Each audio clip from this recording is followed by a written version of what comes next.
It's 3 days to the Joy News National Dialogue on illegal mining, Monday, December 4. Welcome to Joy News today. We're coming to you live from our studios in Domelevo on DTT because we're free to on DSTV channel 421 and Go TV channel 125. Joy News, your home of independent, fearless, and credible journalism.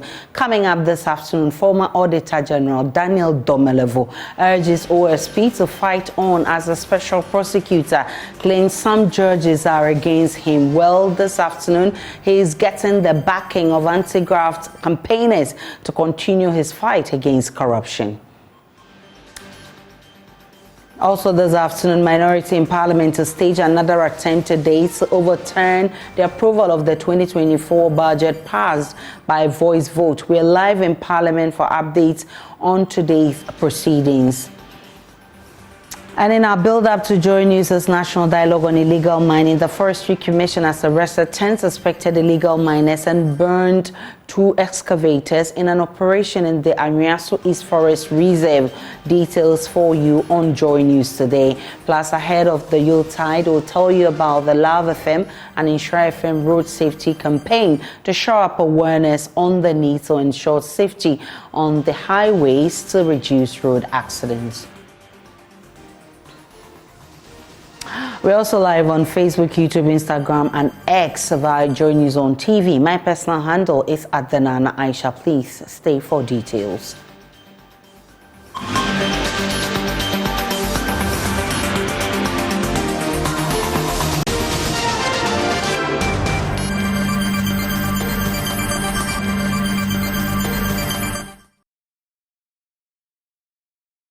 The Special Prosecutor, Kisia Jabing, is getting the backing of anti-graft campaigners to continue his fight against corruption following his claim that some judges are against him. Mr. Kisia Jabing alleged a grand scheme by some judges to dismiss cases brought before the court by his office. The unhappy Special Prosecutor revealed his struggles with cases in a news conference Wednesday. Members of the press, just as it is essential that anyone accused of a crime should have free access to the courts so that he may be duly acquitted if found not guilty of the offense with which he or she is charged, it is also of the utmost importance that the judiciary should not interfere with investigation and prosecution authorities in respect of matters which are within their statutory powers. It will be gravely inimical to public policy, the fight against corruption, and the administration of justice if the court stepped into this arena to decide who should be investigated, who should be prosecuted, and who should not. That is not the function of adjudication. The danger of this startling decision is again quite obvious. A judge has in the process granted 2 persons immunity from investigation, and in effect, immunity from prosecution. This decision opens up a calamitous deluge, as every person under criminal investigation will be encouraged to take out suits to injunct investigation and prosecution bodies from investigating and prosecuting them. Indeed, there is a live case involving the OSP now, in which someone has taken the cue to seek to injunct the OSP from investigating them. The real and present danger looms largely on the consideration that by so doing, persons under investigation would end up conscripting the judiciary to clothe them with immunity from investigation and prosecution. Members of the press, I do not intend to sound as though I am predicting doom, but we are facing doom, and this is it. With this development, it will not be long. A suspected murderer or armed robber would boldly walk to court with the unthinkable prayer that the court should injunct law enforcement agencies from investigating him. Should I feel frustrated and resign? I took an oath when I was sworn in. And in my life, when I take on the reins to do something, I do it to the best of my ability. Who do not understand Tree, please forgive me. They say I'm a unkwanoma. Me de me cry abo afore. Me ye de me to me. Emre so a eko.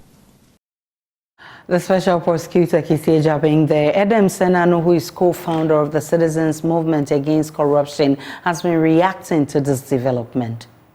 Well, it's one of those unique characteristics of the space that is occupied in anti-corruption. As one former Minister of Finance of Nigeria, I think it was Okonjo Iweala, said, when you fight corruption, corruption fights back. So there would be different levels of individuals and institutions who are not happy with the effort to ensure that you minimize and, as it were, try and eradicate corruption. I think that what is required is a mindset that one should just continue to robustly deal with these issues that as they come up and not be intimidated or overwhelmed by things that happen. And I think that that's the way to go. So you will not have a situation where people make it easy for you to deal with this fight. But the longer we keep at it, and when we play a much more greater, put a lot more emphasis on nurturing integrity and honesty, that will help reduce the incidents where people feel frustrated when they are fighting corruption. Well, former Auditor General Daniel Domelevo says he is surprised that a lawyer of the OSP's caliber is having procedural issues with the court. He's however quick to add the OSP must keep on with the fight, adding corruption will always fight back. He spoke on the Super Morning Show.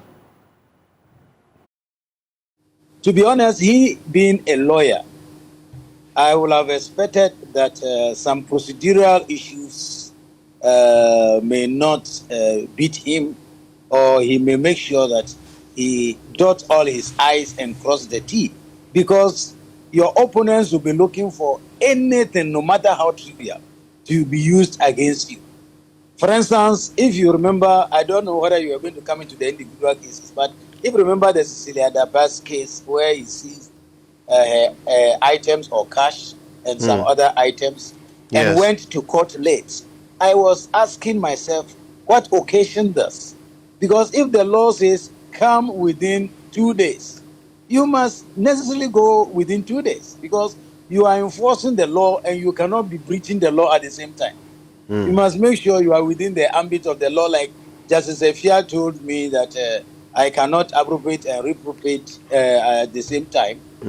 So I understood it. So many times I feel sorry when he has to be thrown out or stopped because of procedural issues or issues which are clear in the law. So that is where some people, in fact, speaking to colleagues from yesterday, there are two sides of the coin. One group of people think that he's just throwing dust into our eyes, pretending he is fighting corruption, and he goes after the people, create loopholes so that the people can escape through it. Another school of thought, which I believe is that, well, he is doing his best, except that fighting corruption is dangerous and corruption will always fight back. Human as he is, he's a lawyer, all right, but human as he is, he will also make mistakes here and there. So if he is being corrected by the court, it should not be taken as maybe the court coming against. It's a trite knowledge that our courts are not free of corruption anyway. That was a trite knowledge. I myself, my confidence level in the courts is very, very, very low. That notwithstanding, we have no other option than to go to the court. But that being the case, I would have expected that he makes sure that before taking up any case or doing something, he is within the four corners of the law. Because anytime he sidesteps the law, it will be used against him and he may feel frustrated. But I want to recommend that he should not be discouraged at all. Just as he has the confidence that he's doing his work, he should also trust others that they are doing their work unless they prove otherwise. Thank you. Now, Mr. Domelevo, why is your confidence in the court very low? Daniel Domelevo is former Auditor General. To Parliament, Majority Leader Osechi Mensah-Bonsu says Parliament must pass a spousal property right before the end of the 8th Parliament. This law seeks to determine how properties of spouses must be shared during divorce and even for cohabitating who are not legally married. During a roundtable discussion in Parliament, Majority Leader Osechi Mensah-Bonsu and Gender Minister Laraba Zuwaira Abdu charged the House to pass the bill immediately. In the passage of the bill has been laid on the doorsteps of Parliament. And this is because the bill has been laid twice, referred to the committee and allowed to lapse.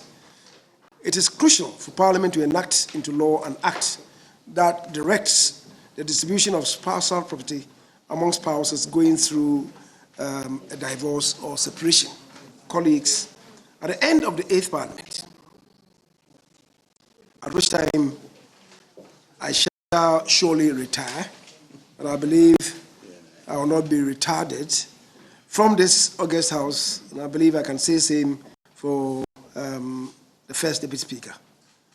Among the many things we will do in the impending 4th and last session of Parliament should be the passage of the property rights of spouses.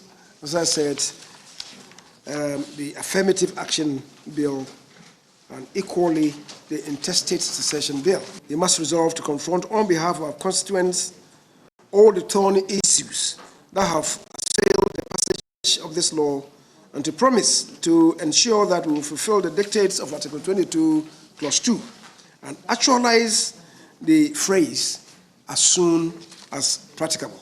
It is not easy when you love somebody, when you love a man, at times you don't care whatever you are doing. Some even take their parents' property and will pay a man. Yeah, out of love. Some do, especially the young ones, So we need to educate them. So Gender Ministry, we will collaborate with them. But this bill is under AG. It's not under us. It's under AG. But just that we will collaborate with AG department and see how best Parliament can support us to pass this bill. So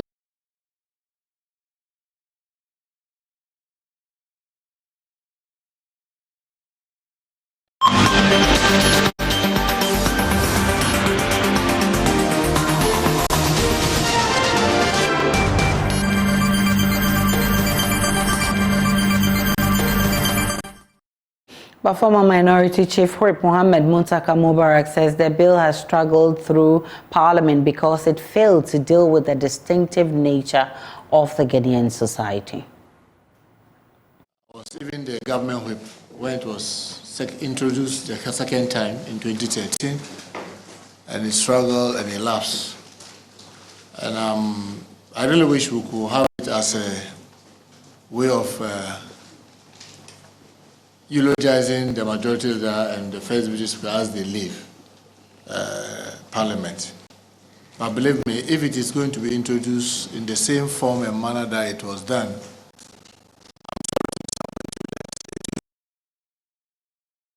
because you see, we are running away from one thing. If you go to the United Kingdom, it has always been English. All of them. They have the same culture, the same language, the same everything. If you go to France, they have always lived like that. If you go to Germany, that's how they have lived. But unfortunately for us, in Africa, we were colonized. And when we were colonized, they took different group of people and put them around the same boundary and call it a country. So we were never the same. We should have that at the back of our mind. But if you want to assume that we want to do it just one size fits all, it will continue to have the kind of challenges that it is going to have. Because I look at part of the and a portion that talks about cohabitation. And the property rights of spouses that you are trying to propose in the bill wants to give her the same, or give him or her the same right, like, what?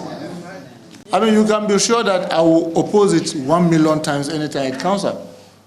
Because it does not only from the fundamental core of the society that I come from. It's from on the faith that I have, The majority of people that I represent will be against it. And as a member of parliament, I can only oppose what majority of my people oppose, including myself. If we don't appreciate this difficulty, we'll introduce this in 1 million times, and it will fail, unfortunately, 1 million times. Former MP for Tamale Central, Inusa Fuseni, meanwhile believes interest parties must lobby politicians to make it a central part of their manifestos. Clearly, I don't think that those who drafted the Constitution thought that 30 years will still be within the remit of as soon as practicable. I don't think so. The environment presently is so hostile for a bill of this nature. I think that what we all should be working towards is ensuring that the right provisions are contained in the bill, broad stakeholder engagement is conducted and done in such a way that we build consensus on what should be contained in the bill, and the next government probably be compelled, and lobbyists should, CEOs, if they are here, CEOs should be making it a case for political parties to include the passage of the personal property rights as part of their manifestos, so that we build consensus that this is the way to go first year in the new regime. Let's get to Parliament, and the minority says they are prepared for a showdown and will vote to reject the 2024 budget when the headcount is held on the policy and economic statement of government. According to Samuel Okudzeto-Ablakwa, they are ready to deal with the final blow to the 2024 budget. Let's build consensus. This attitude of, oh, they can have their say, we will always have our way, is wrong. We have said that there are too many taxes. I mean, why can't you just reduce taxes? Why can't you just reduce your expenditure? Always you are increasing your expenditure, increasing the number of people you are appointing, all kinds of, fanciful projects which are needless. Remember how many months I was talking about the National Cathedral project? Now we have the world's most expensive hall. Remember how many months I talked about the president's charter travels? We were spending like there's no tomorrow. 20,000 euros an hour. Now the chickens have come home to roost. You now want to impose more taxes. So why don't you listen to us? Reduce the taxes. And also we have said that the tax waivers that you are granting your crony companies, about 45 of them, is too much. I mean, look, you cannot be saying this year you are expecting $600 million from the IMF, and more than $450 million you are giving away in tax waivers. Imagine what that money can do. So you are protecting your crony companies. You don't want them to pay taxes, and then you want the rest of us, the vast majority of Ghanaians, to keep suffering. These are the fundamental issues we have raised. How difficult is this? I mean, we are not unreasonable people. We are not anarchists.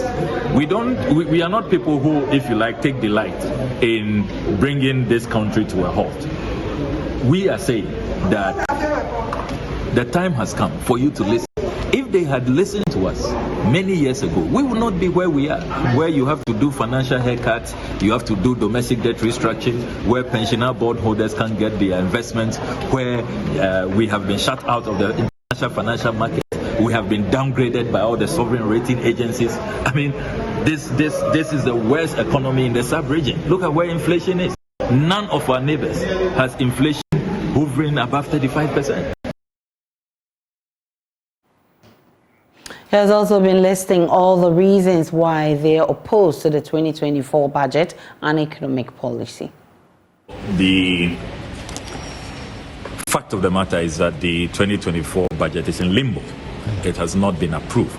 I mean, everybody who is conversant with parliamentary procedure, when the speaker says, I think, the ayes have it, and immediately thereafter, a member of parliament rises to challenge the vote, as the deputy minority leader, Honorable Emmanuel Amakofi-Boa, did yesterday. It arrests the process. It means that decision is not final. The decision has been challenged. And we were on the verge of taking the vote when our colleagues, realizing that they don't have the numbers, walked out. I mean, if they were confident that they had the numbers, why walk out from your own budget? And this is the second time this is happening. Remember the 2022 budget and financial statement, they walked out. It's the second time they've done that. They've walked out on their own 2024 budget as well. So the fact of the matter is that we don't have a 2024 budget. The government of the Republic of Ghana does not have a budget.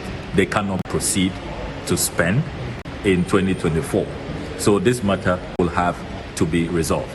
And I must also emphasize that the votes and proceedings as presented today has errors, because I have seen two names on our side presented as absent members for yesterday's proceedings. Let's get to our parliamentary affairs correspondent, Kwekwa Sante, who's been monitoring events for us. Kwekwa Sante, has the showdown begun in Parliament? Hello, Kweku. Kweku, kindly unmute for me.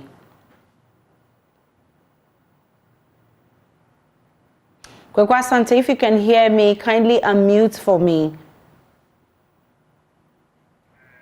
Right, there seemed to be a connection problem. We'll try and get Kwekwa Sante back to tell us what's going on in Parliament. Remember, the Trade Minister had the green light to lay that controversial LI in Parliament today. We'll be getting details of all of that if Kwekwa Sante is able to join us.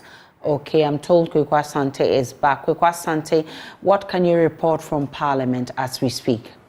Well, session hasn't started yet. A few MPs came up on the floor a few minutes ago.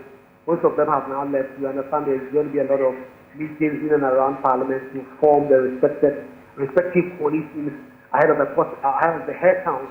In fact, if you look at the other paper, it says there will be a head count on the motion to approve the budget. What this means ordinarily is that the budget statement and economic policy of government has not yet been approved. And a testament to the minority's argument they've been making since yesterday when that fiasco happened on the floor of the House.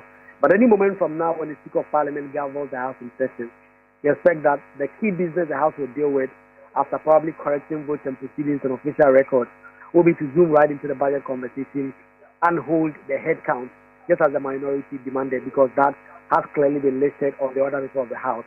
And that will mean MPs will get up in their seats to be counted, and the side that has the most numbers would have carried the day. Mind you, if there's a tie, if it so happens that they are the same number of MPs on the minority side as around the majority side on the floor, the budget statement would have still been defeated. So the government side is counting on their numbers. They are hoping that they're going to get those three MPs who absent yesterday credits upon the Deputy Foreign Affairs Minister and also John Kumar. Three of them absent yesterday. They are going to count and make sure that they come up on the floor today. If they have all that, they get to pass the budget clean bill. The minority had also some MPs after Mahamayaga and a few others, and they will also be expected to come in today. So it's ultimately a numbers game, and when it comes to it, MPs will now have to vote to decide whether this budget goes through or is rejected. We know that the Trade Minister also will be laying the LI on import restriction. Is that on the other paper today? That has not been listed. If you look at today's other paper, that controversial legislative instrument has not been programmed. The addendum, the other paper addendum where it can capture that. But if you look at the main other MPs are expected to go by in doing business in the house today, that business is not listed. Very short while ago, I saw the Minister of Finance to came to the chamber, and then he left with the standard building. I went to him and asked him if he was going to lay this to pretty tight in the situation.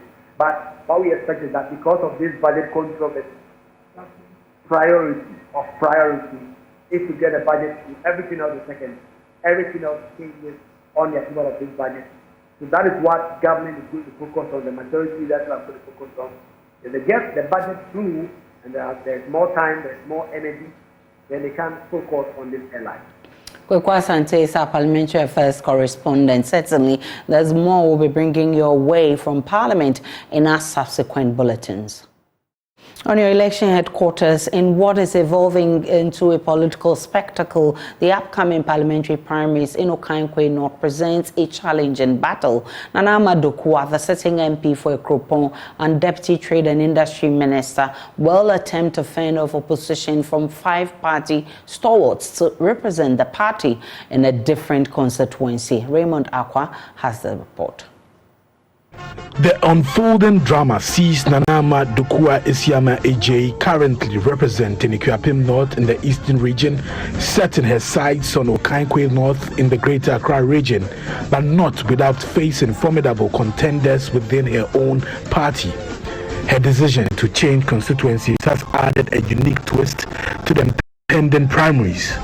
The deputy minister, once a key figure in the Ekropon, is now seeking the trust and mandate of a different constituency, marking a political odyssey that challenges traditional party dynamics and intensifies the competition within the NPP. However, Amadukue's journey is no walk in the park. She contends with 5 strong competitors within the party, each bringing unique credentials and party allegiance to the forefront. Notable among them are lawyer and 2-time aspirant Ken Kranche, former constituency treasurer and polling station executive Prince Osu Mensah, and former deputy CEO for Maslog and prominent NPP communication team member Efia Kutu. So what makes me unique is I have a big heart to love. I have a big heart to serve, and I don't believe getting into parliament is an honor. No, it's a place to serve. If you really understand why you have been called, you have not been called to come and say,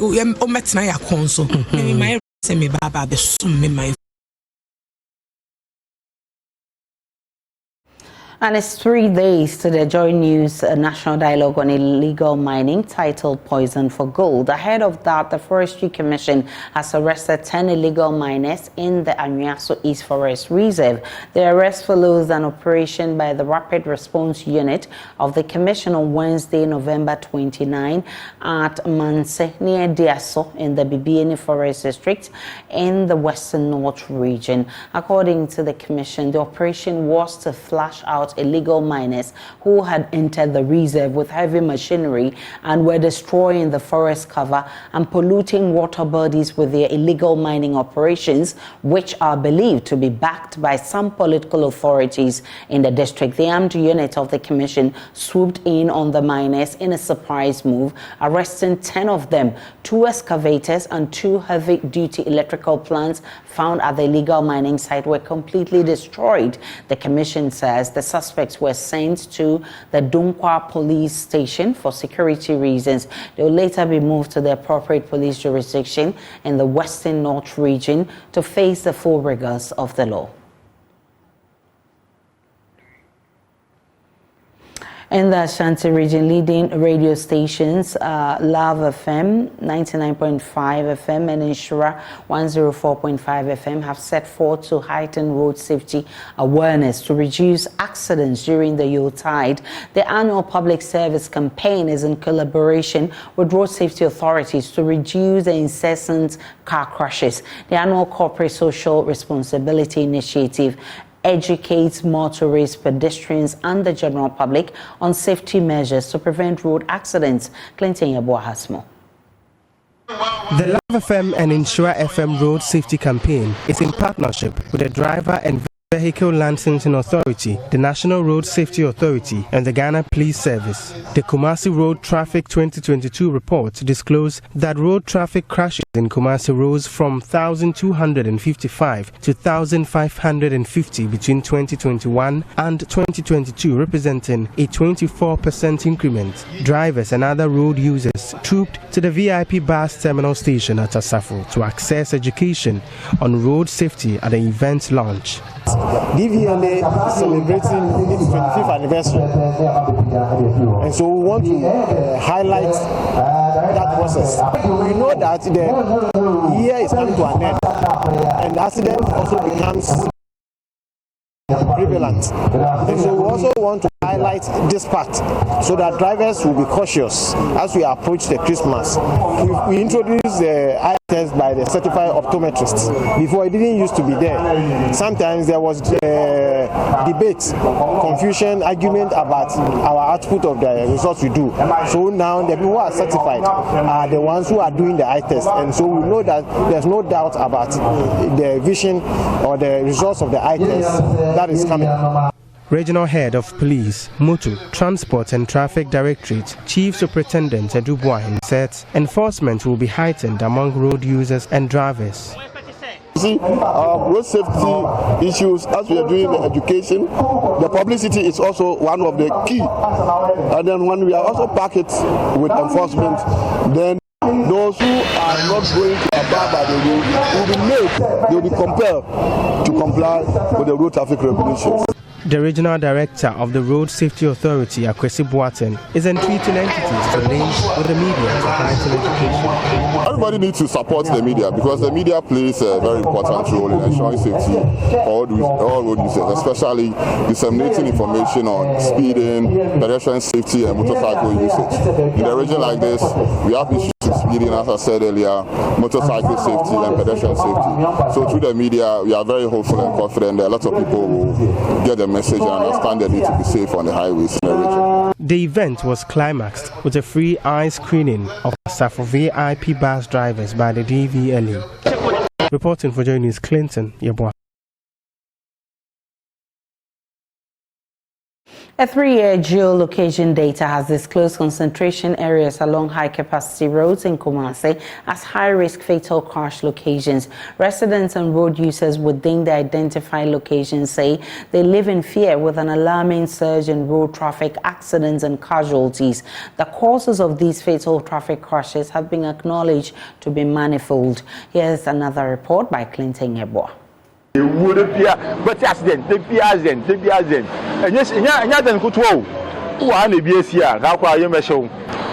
was the voice of an aggrieved driver who is overwhelmed with the rampancy of road traffic accidents here on this stretch. Where I'm standing currently is the Buedi Junction. The Buedi Junction is a 3-lane intersection where cars are coming from Buedi, others are coming from Kejetia, and others are coming from Ejoso. All these 3-lanes intersect here where there is a traffic light. However, this particular stretch has been cited by the Kumasi Road Safety Report of 2022 that this stretch or this point is a high-risk location for road traffic accidents in Kumasi.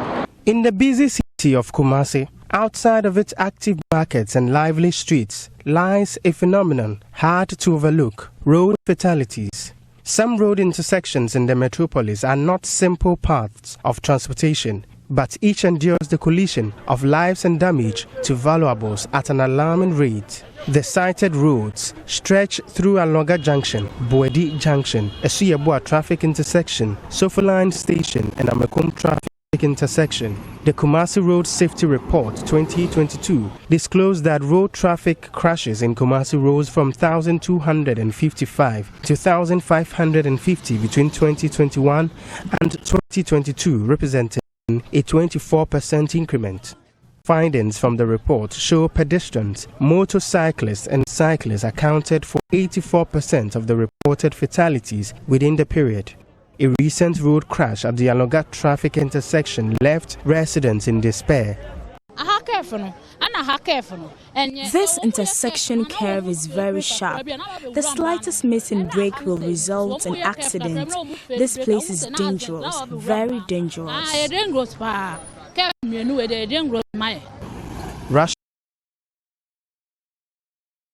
We'll take a break on Joy News today. We'll be back with business.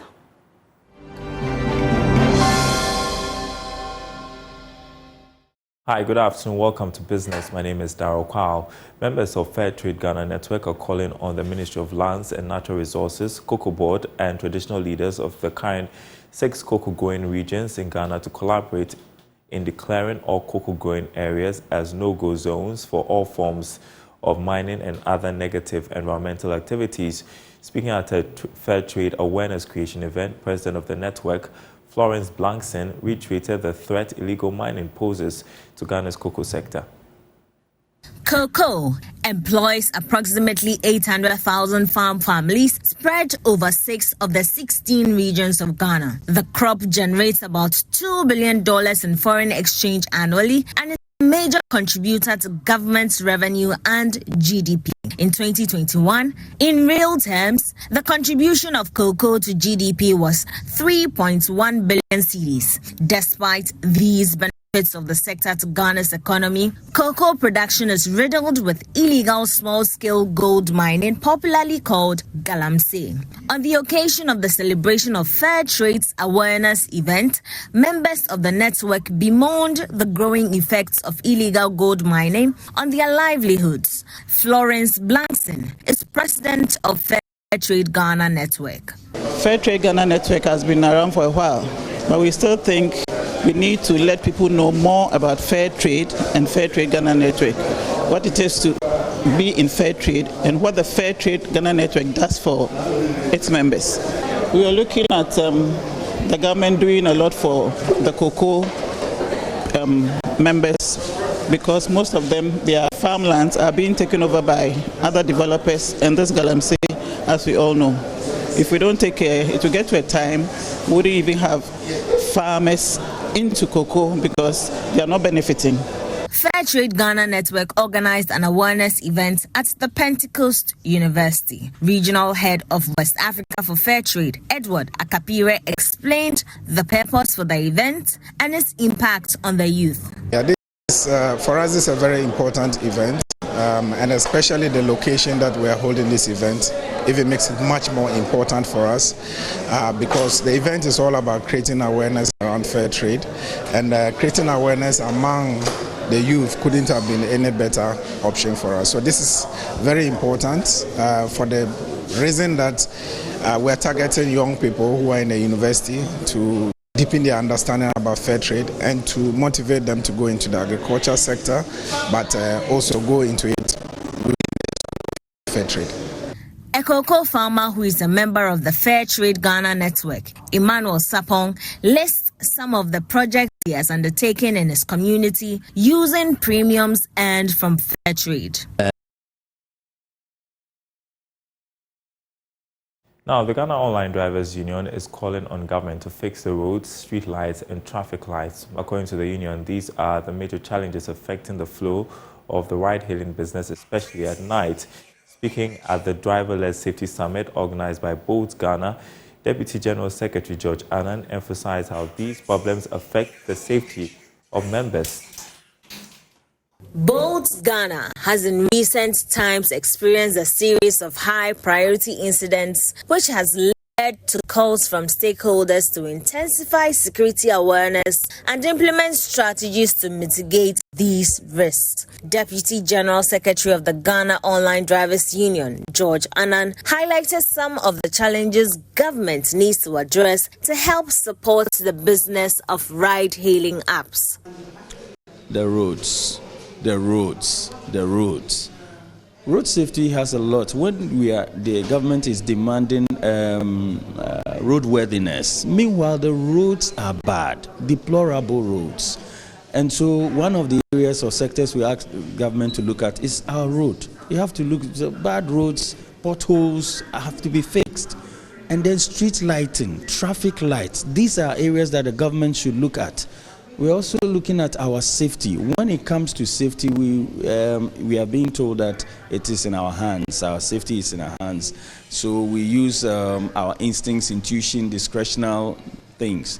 But then, should anything happen and then we press the panic button on the app, we should get quick response so that, and then all these are being handled by the government agencies. In a bid to know the problems faced by their drivers, Bolt Ghana organized a driver-led safety summit. Operations Manager for Bolt, Middle Belt, Roland Amewu, outlined some measures taken to protect drivers and further assured that his outfit will continue to listen to and solve issues raised by drivers. So I think they mentioned one on rider verification and identity, which we as a business think is a genuine concern. I mean, we are doing that in collaboration with the Ghana Police Service and the necessary regulatory bodies to ensure that we have almost all our riders verified on our app to create some sense of safety, for our drivers. So that is one very topical issue they raised,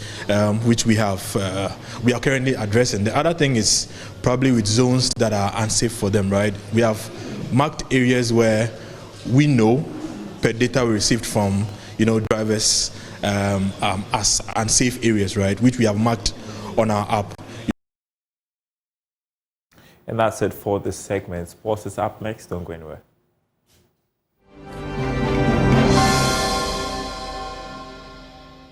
It's time for sports on GN today. My name is Harun Ombarak. Now, the Ghana FA is appealing to the government for a $50 million investment over BetPower's withdrawal as Premier League headline sponsors. Now, the betting company notified the FA of its decision to terminate the contract after just a year into the 3-year partnership. It's a huge blow for the clubs who were entitled to $25,000 per season. In response to the setback, the FA's Vice President, Mark Addo, called for government intervention. Tanzania. Okay. Their TV rights about $100 million. Why do you think the players leave here to go and play in Tanzania? So. But we are not there yet. We are not there. Comparatively. Comparatively. So we also have to push and get some of the major companies in country who are thinking about it. Okay. Get them over the line so that they can contribute and help us out. And also the government has to come in. I always keep saying, we cannot do it all. Sure. I mean, unfortunately, we live in a country where, our finances are so stretched. Sure. But we have to keep pushing to see if government maybe can put in $50 million every year towards the league, and to go a long way. $50 million. What's wrong with that? I mean, it's a social intervention. Think about it. So you're expecting the government to invest $50 million every year? I just made a number up. I mean, I would say more, but think about it. If you look at the number of people that are in the league, we got over 100,000 people, either directly or indirectly affected. It's a social intervention. I would say this. I have 40 people sitting, in apartments, house somewhere. I'm feeding every day. What are they going to do? And what is the government going to get in return in the end? But it's a social intervention. Think about it. Are they working? In the end, you have first of all, you have healthy athletes who they don't go when you're healthy. You have your medical, like they do in Iceland. In the other aspect of it, it's work, it's livelihood. They have a livelihood where they are working and getting an outcome. People go and watch.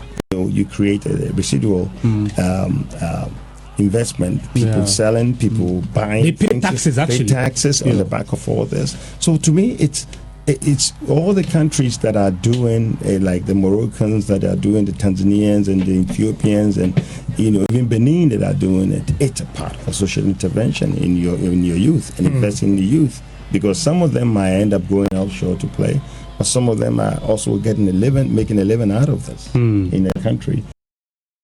That's the Vice President of Ghana FA, Mark Addo, and that's how we wrap up sports here on JN Today. My name is.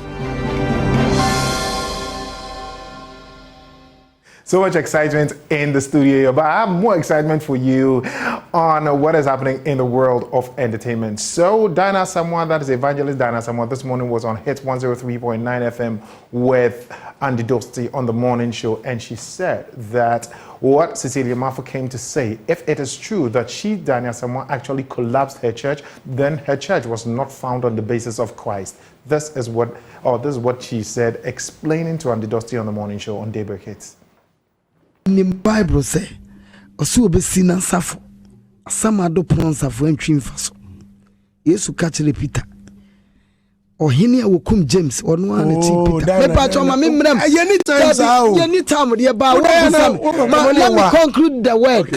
Let me conclude the word of God. See, asamono wo dey aba. Say what say, megu asori.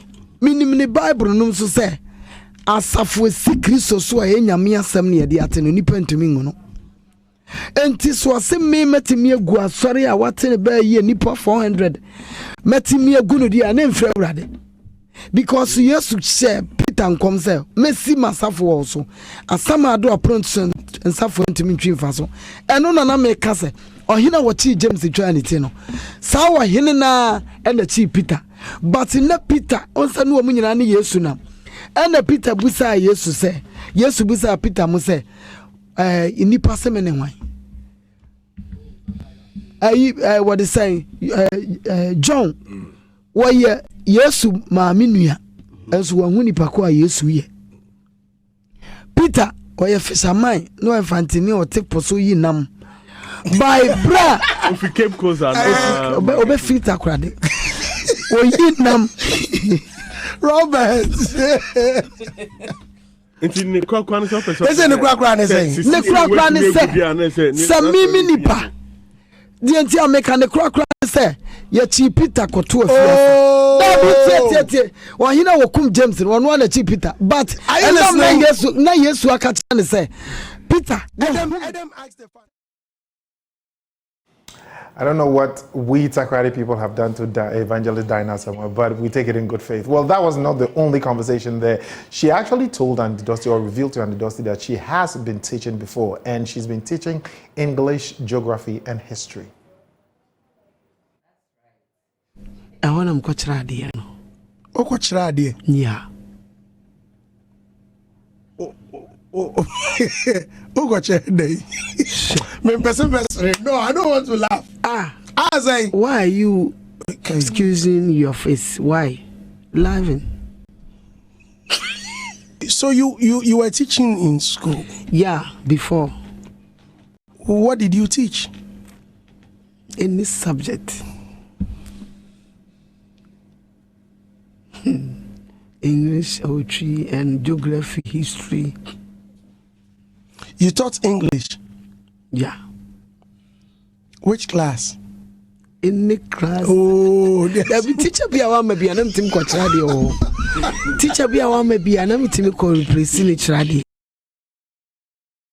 Actually, I don't know why you're super excited. Please, she didn't say she teaches English. She said she teaches English. You people have to get it right. That's due, is it? I think that will be it for entertainment. Enjoyed you still. As I wrap up the bulletin this afternoon, my name is Aisha Ibrahim. Log on to myjournline.com. There's more of the news and updates of all the developing stories. Do enjoy the rest of our programs.